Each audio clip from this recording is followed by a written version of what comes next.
sur 100 personnes que tu vas former, accompagner, financer pour leur permettre d'atteindre un certain niveau, bah, il y a 98 qui vont partir. Donc tu prends 100 jeunes, tu leur partages tes connaissances, tu leur partages ton savoir-faire, tu leur partages ton expérience, tu les finances. Quand je dis financer, c'est dans tous les sens du terme. Tu leur achètes du matériel, tu leur achètes tout ce dont ils ont besoin pour se développer, tu mets les bureaux à leur disposition, tu mets toute ton expertise pour leur permettre de progresser. Et sur 100, tu as 95, 96 qui vont partir après. Soit ils vont partir développer des projets similaires, soit ils vont partir parce qu'ils vont estimer que tu ne leur donnes pas assez, soit ils vont partir parce qu'ils estiment qu'ils sont déjà assez grands et que tu les exploites, soit ils vont partir parce qu'ils estiment que tu leur fais de l'ombre, parce qu'on ne parle que de toi, eux ils veulent aussi avoir un endroit où on parle d'eux. Je ne parle pas des malversations financières, je ne parle pas de ceux qui vont détourner de l'argent, je ne parle pas de ceux qui vont, de par leur incompétence parfois, ou alors insouciance, ou alors ignorance, vont commettre des gaffes qui vont retomber sur toi directement. Et tu peux devenir très vite paranoïaque, parce que tu te dis, ok, comment on peut accompagner autant de personnes et puis finalement personne ne reste. Donc tu te dis, est-ce que ça vaut la peine de continuer? Et c'est la difficulté que vous aussi vous allez rencontrer, que toi tu vas rencontrer, toi qui es entrepreneur, tu vas former des gens, ces gens vont partir. Ces gens vont devenir tes plus farouches concurrents. Ces gens vont devenir tes plus farouches détracteurs. La plupart des fois, quand tu vas bouffer des tontines en ligne, ça va venir d'eux. Et c'est vraiment tragique. Donc c'est une autre forme de difficulté qu'on rencontre.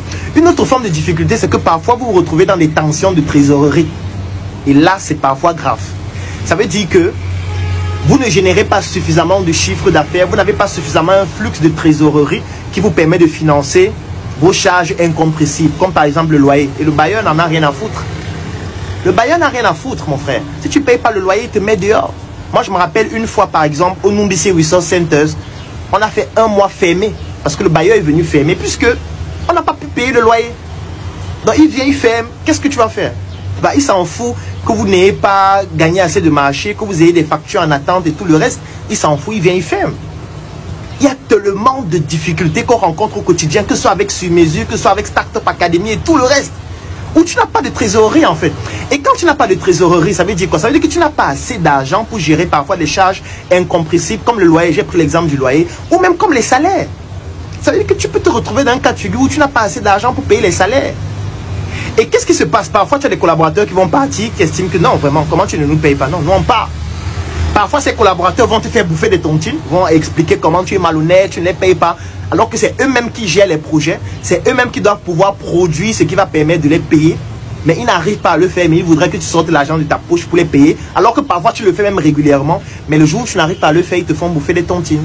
Après, tu as d'autres qui sont résilients, et ça, je remercie énormément ceux qui le font, qui se disent, ok, c'est une période où on n'a pas d'argent, donc c'est le moment où on doit plus travailler pour pouvoir sortir de cette zone de turbulence. Ils se battent, ils donnent le meilleur d'eux-mêmes, mais au fond de toi, c'est frustrant.